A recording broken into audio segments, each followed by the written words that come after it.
All right, so if you guys followed us for the last little bit, we did an epic road trip through Africa where we bought 4 Land Rover Defenders, and we were told that we should have bought a Land Cruiser. So we went out and we got our hands on a LC79 2008 Land Cruiser. This is the world's most reliable pickup truck, and we are gonna make it pretty unreliable as a prototype with a hybrid system. We're putting a few things together and it's gonna move, so. We had a couple spare axles that were closer to the right size for this. So we're gonna try. They were close to the right size. But we had to do some modification to jam it into kind of a 1/4-ton truck. The nice thing is, if we can fit it in here, we can basically fit it in anywhere. But we have to get creative.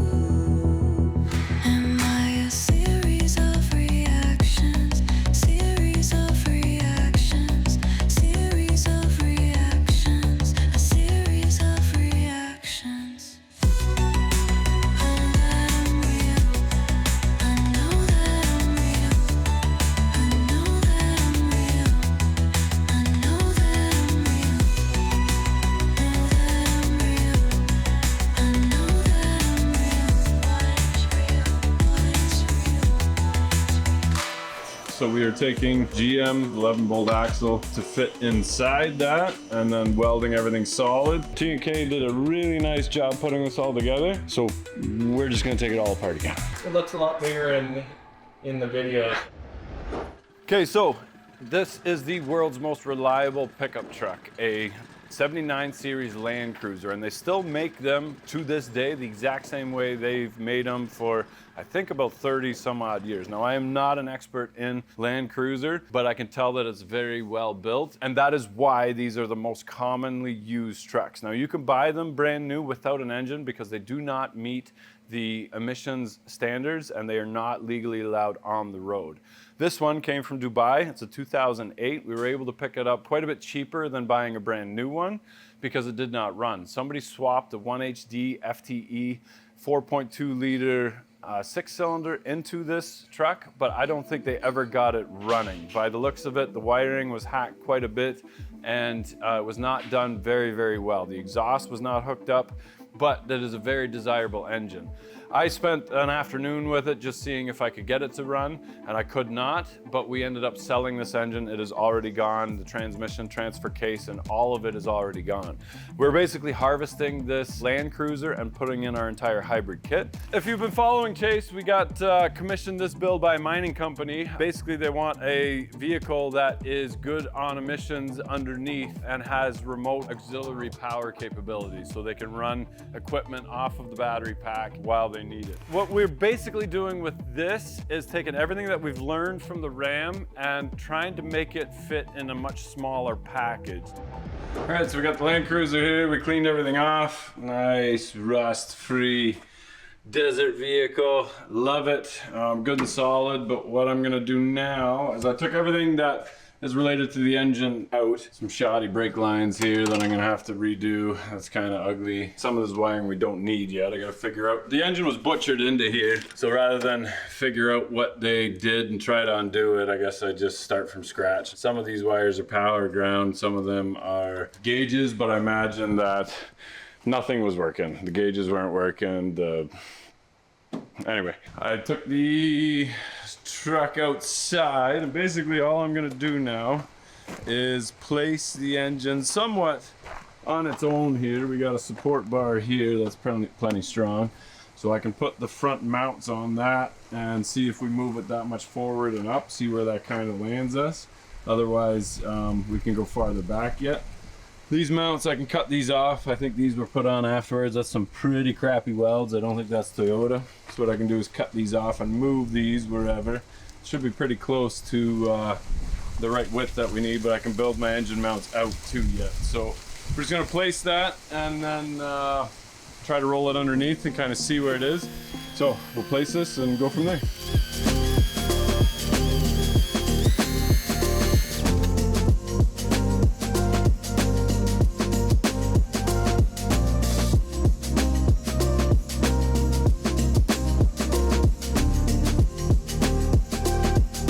So I gotta see if we can get a front sump oil pan. If we could move the sump to the front, then we have so much room for the electric motor sticking out right underneath that there. But without it, it's gonna be a little tight. I'm gonna go with a Dana 44 out of an old Suburban so we can move the steering to the front. And then we'll still use the same traction bar because we're not gonna be jumping it or anything. So now I'll just take some rough measurements from the old mounts and then to the back of the engine and then where the generator sits. We've got our engine mounts there all the way to the back. I think what I'm gonna do, just weld support bars to sit on here, right onto the frame, and then I can slide the engine forward and back, and then I'll just support the back somehow. Maybe I'll drop it down a bit lower than I think, and then I can always shim it up underneath here. So that'll be the plan after lunch. Nice.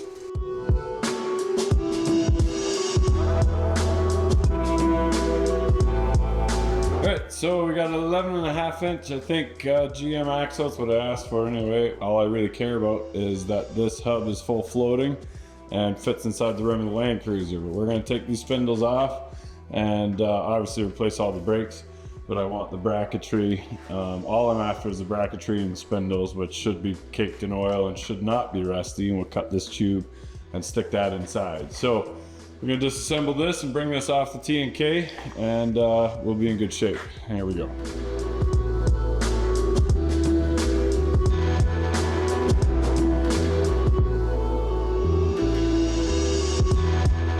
Got the frame all tore apart. The exhaust can come off. I think we're gonna leave the fuel tank alone on this one. Put the axle right here, the electric motor in front. We should have enough room for the batteries to go on top of the electric motor. And then go forward here. We've got so much room under here, we just need enough room for the batteries. So, and everything's just gutted. We got a long way to go on this girl. One thing at a time. Front axle is going to be Dana 44 with our aluminum housing.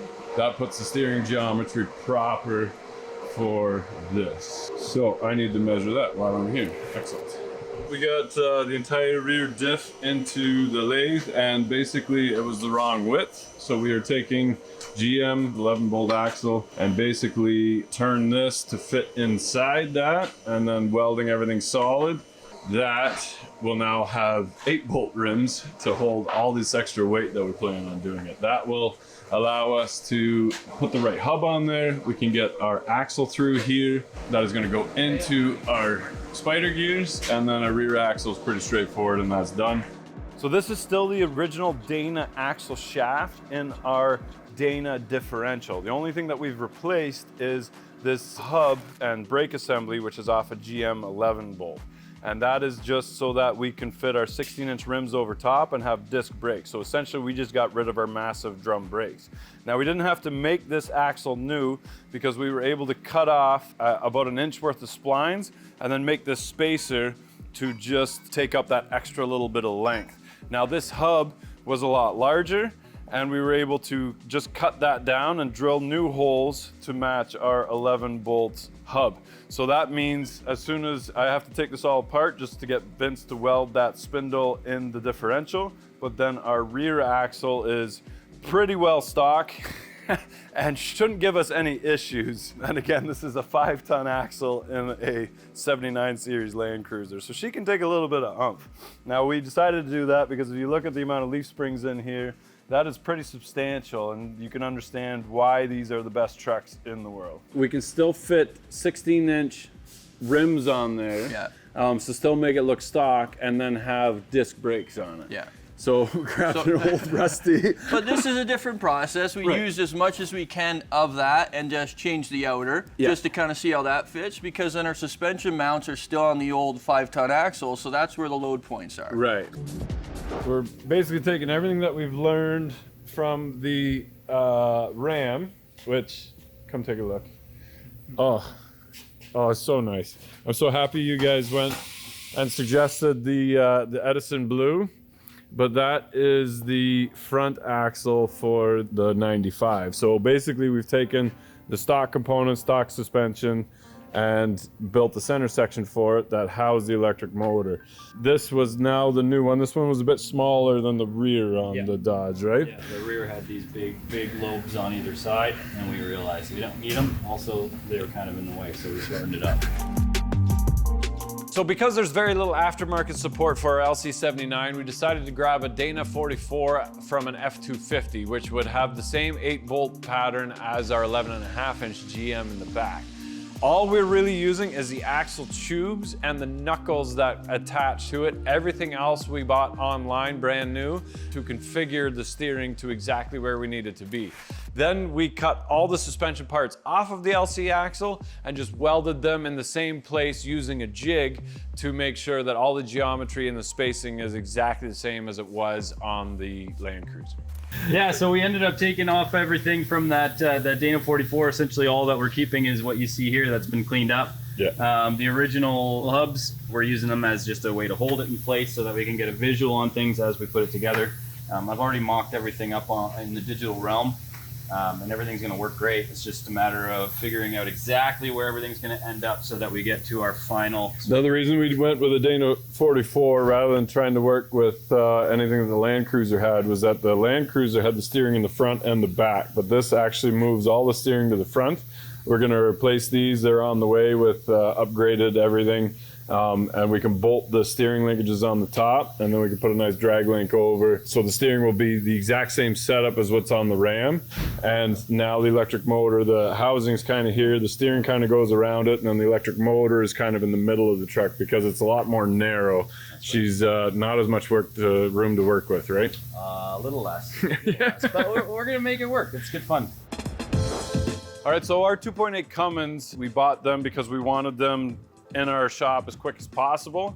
And at the time, we weren't sure what generator we were going with, but we need an SAE number 3 bell housing to hold our generator. We can get these 2.8s with the SAE 3 bell housing from the factory. This is not a concern, but for this engine, we had to bring in an SAE 3 bell housing and swap that out. And we then had our MDF generator just for sizing so I can figure out where to place this engine. Okay, so here's the engine, just sitting on the frame with a little bar that runs across. It'll be fine, it'll be fine. And then a ratchet strap, that ain't going nowhere. And I think I'm gonna pick the cab up with the chain fall. Put the cab on top.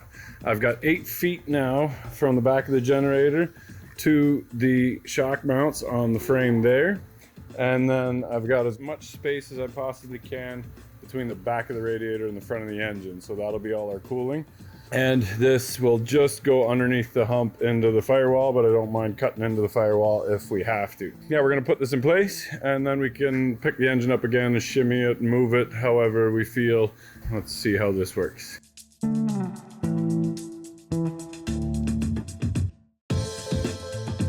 Okay, then there it is. It's sitting on the, very securely on a block there. That's about the right height. But if we look at it underneath here, it fits okay, but the stupid connections are down low inside the coolant lines. We might have enough room at the top if I notch it a little bit. But we're not gonna get too carried away with it just yet because we gotta make sure that our axle fits. So our axle still has to go right up underneath here somewhere. Now we can do a front sump oil pan. We can go up a bit actually and move the engine forward. I can't clear the whole tunnel, but this is actually looking really good. I'm happy with this. So yeah, we still need to fit the axle underneath here, but I think it's gonna work. I think it's gonna be pretty cool actually. I have just 8 feet between the back there to the back of the generator, so that means I can fit my batteries in here. We got to make new cross members obviously, and actually it fits nice in the hump too yet, that I still have quite a bit of clearance between the electric motor and the bottom of the batteries. So I'm actually really happy with this. It's a very tight fit, but I think it's the key word is fit. I think it fits. I took a 3D scan of this whole system.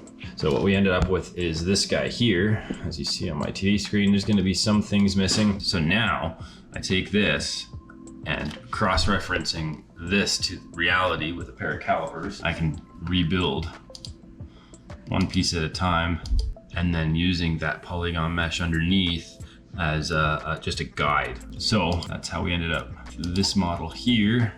So now I have the CAD model of the aluminum diff case, and now I can actually do some cross sections, right? So now you can actually see where things are going to be touching, where things are going to be clear. And yeah, it's a heck of a lot tighter. I've already opened up these cavities quite a bit and they're still a little bit tight, but I am pretty confident in what we have here now. Aluminum ready to go. So we gotta get that file ready so that I can start carving that away. And then we've also got the diff cover, right? So there's two pieces. Auto. Run program. Green light.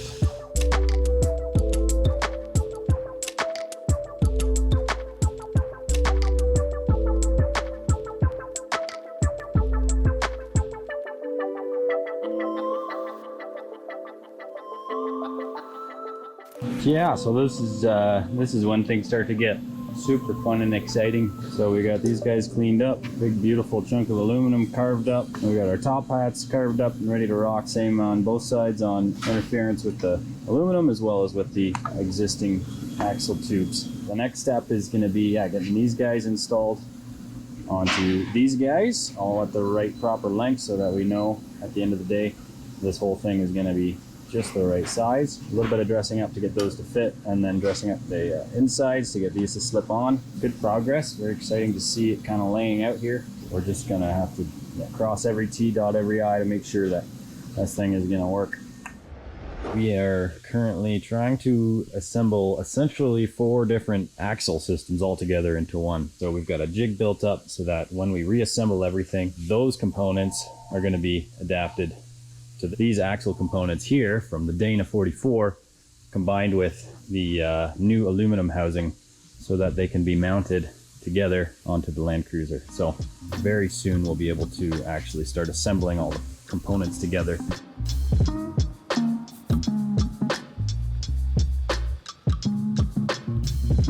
Because we're using leftover parts and working with what we got, trying to prove a concept, this is not going to be the finished product. What it's going to be is a dual motor system built inside this housing. It's going to be much smaller. And all centered, right? Keep that rate centered, so none you're of not this dealing with the massive offset weight that wants to tip over. So the long arms will help with that. Even on the Ram, we've got really heavy duty 4-link with Synergy. We need to get this just moving the truck down the road while we test the rest of the system. Yeah, and getting that tune and just understanding from here to here, this is all in-house. We can change that and make whatever we want. It's just understanding how this relationship to the vehicle, getting that seamless. We understand this is going to change. We know that's going to change. We've got plans for it to change. What we've learned from the Ram is that we can make this housing quite a bit small. Yeah, we tucked it, you know, condensing everything each step we do. You made up a jig to figure out all of the mounting points for the suspension. So we basically got to fit this inside where that square mount was on this axle. There's going to be a bit of a crossover between us welding this on and actually making an adapter plate where this can actually bolt all together. Okay. Because of the interference, once we weld that in place, we wouldn't be able to actually put the bolts in. Okay. So there's a crossover between, hey, it's going to be in the way, can we make it part of the assembly, as opposed to just it's in the way, let's try and get studded bolts or something. Beautiful work for a one-off, that is irrelevant. Yeah, that's a challenge, it's all fun. So we're playing with the Chinese axle shafts. The interesting thing about these is that the end is bigger than the rest of the shaft. So what we need to do is actually, because these are originally from a rear axle, they would have been sealed differently. Actually, they would have been sealed on the end here, but we are using them in a front axle now. So we need to add a spot closer to the diff that actually seals the oil in. What we ended up doing is actually turning down this whole shaft so that we could slide something on and sweat fit it right on there.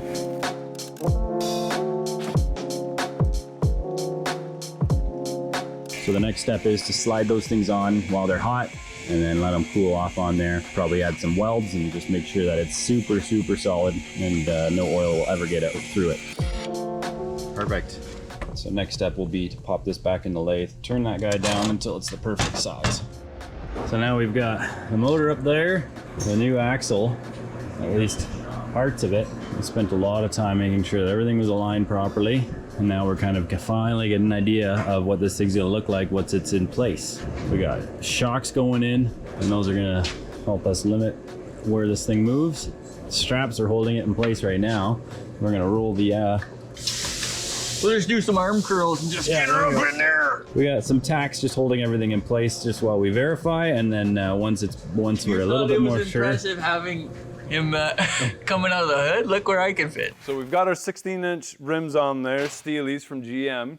We're gonna put the weight on the back axle now, and then we're gonna see exactly how much we have to lift this front up just to get the truck to sit level. We're just gonna make new brackets for this bottom here, and basically just have that bracket sitting up higher, and that will give us our lift without having to buy new springs. Like again, we just don't want it to hit, and we just got to get it moving down the road. We're not going to be abusing this, like we're not going to be jumping it or doing anything crazy. And the original panhard bars are going to be still in the original spot, so Right. they're not losing any strength on the push and pull. Right. So all we're doing is just pushing down with the shock. So Right. so it's not going to hurt anything for us to just push further down. That's exactly it. And then we can get dampeners rather than the rubber blocks, just to make sure that our electric motor never hits our oil We have a pan. slow bump, you know.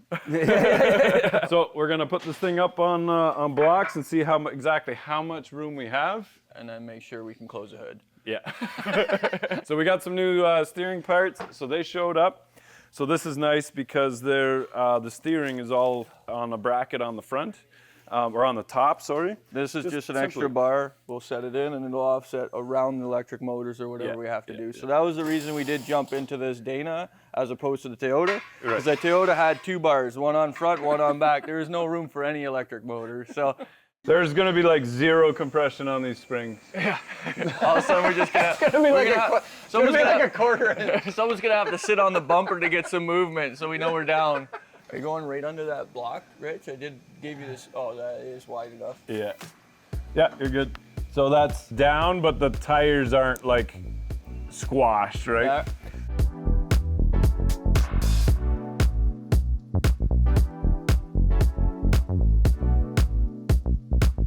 So we're 19 and a half now. Okay.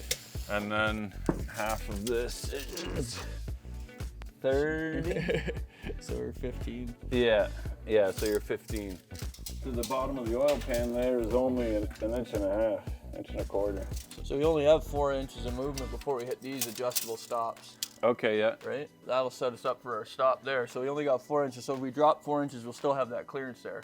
And then we set this camber up just a bit, like advanced, like for Yeah. the travel. When it comes down, it'll still be square. It's about 6 inches. If I move the whole engine back 6 inches, then the sump is actually on the other side of the electric motor. Yeah, but I think we can tuck it right under the firewall, and you can run your wires right into the cab then. Yeah, they're a great day. All right, this is an exciting day. We're at TNK, and finally all the finicky little measuring and thing is done, and we get to install a whole whack of parts. We got wheel bearings and brakes, so now it's gonna start looking like a real axle. I'm excited. Let's go in. All right, so this is the finished version of our axle. Custom splines to fit our spider gears, hardened shaft, and then the original yoke off of the Dodge Dana 60, I believe. This is interference fit onto this, meaning that this is smaller than this. And we stick that in the barbecue, warm that up, shove that on, it'll shrink and grab it. And then Vince is welding it on the back and on the front. Now this is still a weak point. It could shear here. The fact that the shaft is long means that there's a little bit of twist, but this is a lot bigger than the stock axle was, meaning that there's no real flex in this, so this takes the abuse, either the U-joint or this. Now we're not gonna abuse this truck. This is a fair weather, flat ground truck. What would do it would be like bouncing, especially with our big tires. So we're gonna try and avoid that until at least we prove that the rest of the kit works. So we're going for distance, doing our testing, our fuel mileage, our consumption, making sure the things don't overheat. Once we get all that done, then we can kind of stress it a little bit. But again, just a one-off. But Vince, it's gonna hold, right? Yes. That's all I need.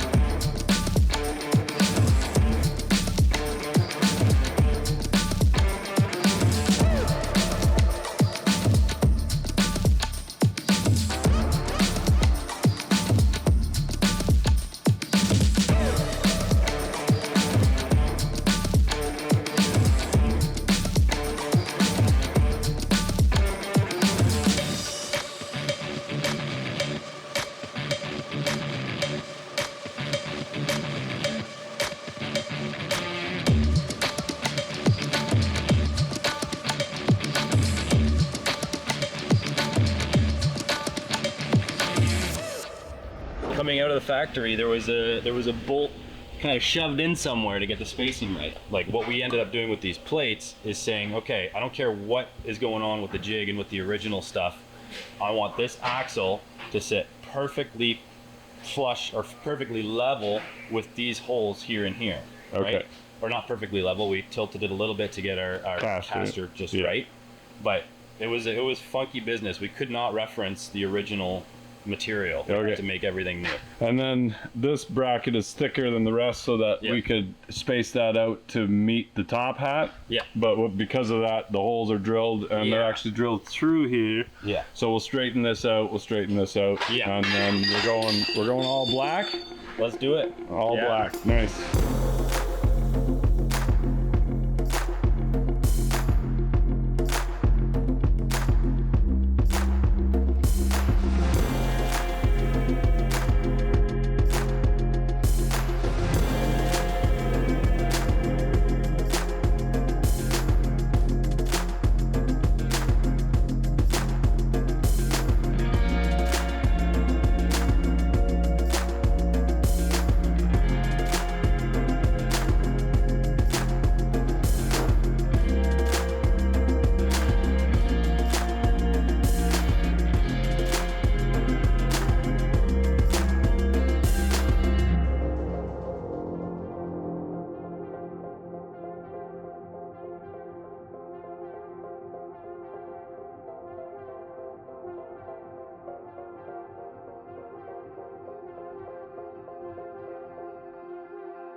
I want to see how level we are, because it was a 4-inch slope down last time. See if we got our measurements right, keeping in mind that it's going to get a little bit more weight with the generator engine and battery, but this is pretty cool. All right, that's an exciting day, Chippa. Thank you very much. It's been fun. Yeah, really?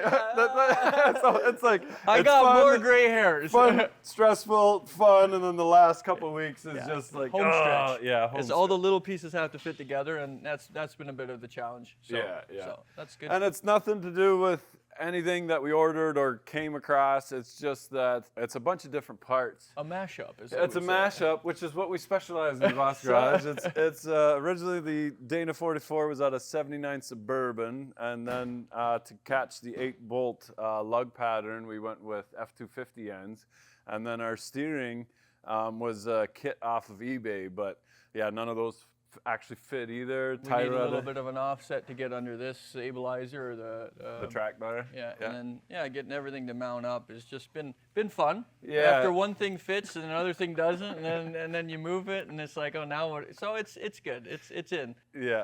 So. But more or less, this is exactly what was on the Ram.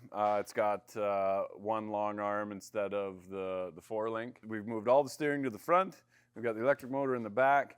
I'll probably have to do something with the sway bar. We'll probably hang that off the front and like zoom in between here and make it so it turns with the steering. And it can be about linkages. We can do linkages. I think my oil pan's gonna be in the way, but I'm happy. I think there's more room than I originally thought. Well, if you really take a peek in here, it's like there's a lot of room. Yeah. Like there's it now that the way that this was originally tucked under the drive shaft and stuff on that's all still room to play with. So you know what? It's about as low and as tidy as it can be. Yeah. So that was the goal. Give you as much playing room as possible.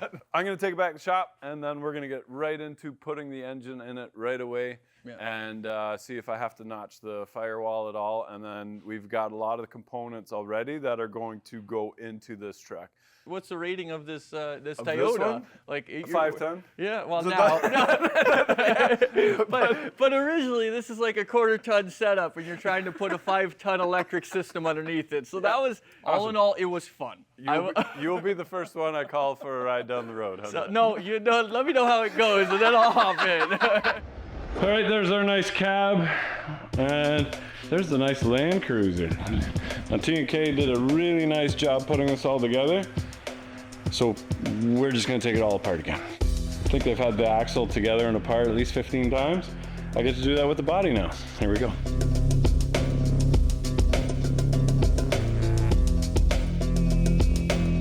Okay, so we got the engine sitting in, but we can go over to the right a bunch, or to the driver's side, and then if we do a reverse oil pan on it, the oil pan will be right beside the diff there. That'll work out really nice actually. We can go up too yet, so we'll go up at the same time until basically we touch the hood. We're gonna have to put the intercooler in a different spot. That's about as high as it can go. That leaves no room for an intercooler there, but that is not a problem because we've got lots of room above now with the front sump oil pan. You can see that that will miss the front diff there really nice, and it gives me all the space for chiller right here. We'll move that ABS, and then that's actually really good. I'm super happy with that actually. But in the meantime, we got Ray here from Edison who decided to make the trip over and make sure I'm doing a good job. And now our main job this week is to try and figure out where all of this stuff goes inside the cab. Yeah, it looks a lot bigger in the video than it does in person. The nice thing is, if we can fit it in here, we can basically fit it in anywhere, but we have to get creative. So we're gonna start with, what is this, Ray? This is the motor control unit. This is what controls the axles, what makes them spin, forwards, backwards. You have 3 for the front, 3 for the rear, your power in, your DC power in, your controller, and of course the liquid cooling. Because, you know, everything's better when it's liquid cooled. Yeah. Designed to be outside the vehicle, it can withstand all the elements. Everything here, when you take it down, it all seals up really nicely. But we're gonna go the extra mile. What we're gonna be doing is putting dielectric grease on all of our fittings to make sure that it's water sealed, watertight, so that way when you dry it and you leave it in a bog, you can pull it up and still run without having any errors. A high voltage water pump? Yes, it'll be high voltage. That one's low voltage right now. We're switching to a high voltage one. Okay. And then we have our 12 volt electronic assist steering. Converter down below? Yes, we have a 120, 240, 6 kilowatt inverter. It's good for 120 AC, 240 AC. It can do 60 or 50 hertz, and that's for the ability to offshore power. So I think these guys want to plug in lights and stuff. Yeah. So this way the truck can be a mobile power pack. Okay, and what's missing is the PDU? Power distribution unit's missing, and the 6 kilowatt, 1224 volt DC inverter. It all has to fit in there. so I like this. I like sticking stuff and making it look neat and making it look like it was factory. But what we're gonna start is we notice that on the box here, this actually unscrews here. This all comes loose. So I think what we're gonna do is put the motor control unit, which is right about this size, right here. First thing we're gonna do is rip the plastic liner out of the back of this, get rid of the spare tire holder, and put the motor control unit right there. I think that's still the best spot.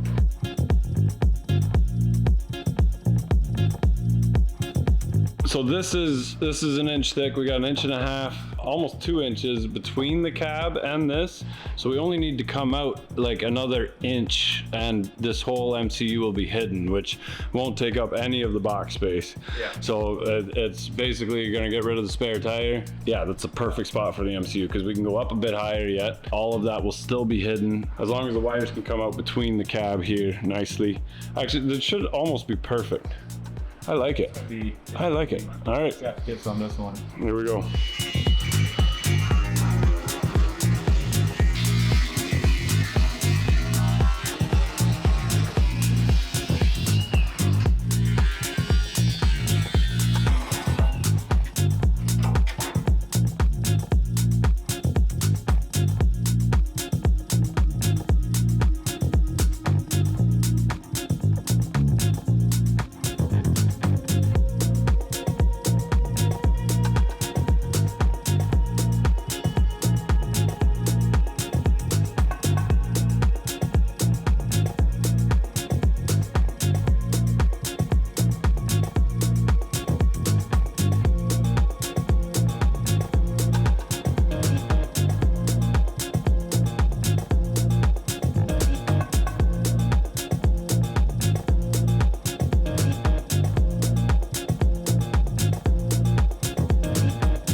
All right, so we got an MCU mounted. We've got our clips. So this, we're gonna go 2, 2, and 2 for the wiring. Triplets of wire going to each individual motor have to be the same length. So we got a nice short run here, which is gonna go directly into those holders there. We're gonna run these 3 wires to the front motor. So basically we just stuck it in here, got the full long length, we got it marked. We're gonna take the cab off and then run the wires to the front and see what that looks like. There we go.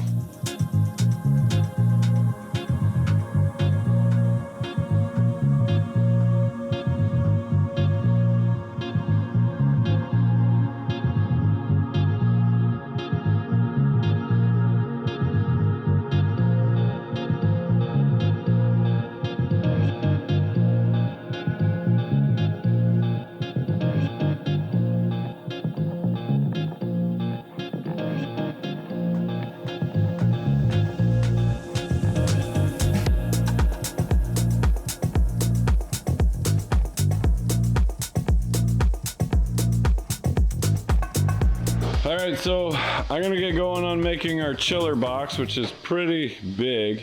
So I gotta kind of clear this section of the engine bay out. While we do that, we're deciding where some of the components are gonna go.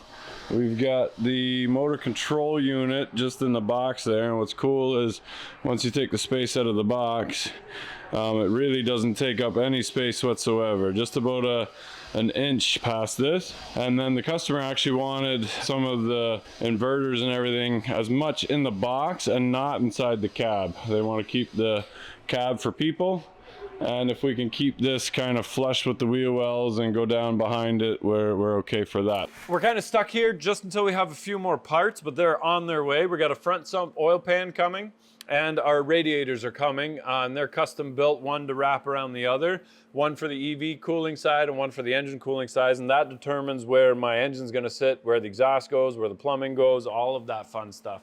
But they will be here shortly, and we are pushing hard on this one. This one actually has a tighter deadline than the Ram, and this one needs to get rolling quickly. So thank you T&K for all the hard work that they did. I feel very confident in this one.